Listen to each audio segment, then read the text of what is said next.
இருக்கு. இந்த நாடுகள்ல கட்டப்பட்ட எல்லா இந்து கோவில்கள்லயும் இந்தியாவில் வழிபடுவது போன்றே வழிபாட்டு முறைகள் மேற்கொள்ளப்பட்டு வருது.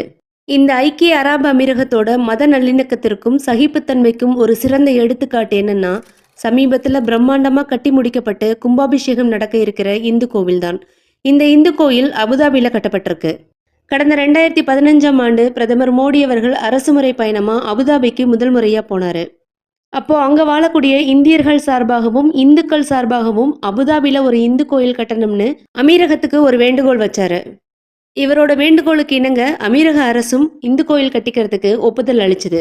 துபாய் மற்றும் அபுதாபியை கனெக்ட் பண்ணக்கூடிய ஷேக் ஜாயத் ரோட்ல உள்ள அல்ரக்பாக் பக்கத்துல முரைகா பகுதியில கிட்டத்தட்ட 55,000 சதுர அடியில இந்து கோயில் கட்டிக்கிறதுக்கு அமீரகம் இடம் ஒதுக்கி கொடுத்துச்சு. இதற்கான உத்தரவை அன்றைக்கு பட்டத்து இளவரசராக இருந்த ஷேக் முகமது பின் ஜாயித் அவர்கள் பிறப்பிச்சாரு. அபுதாபியில இந்து கோயில் கட்டலாம்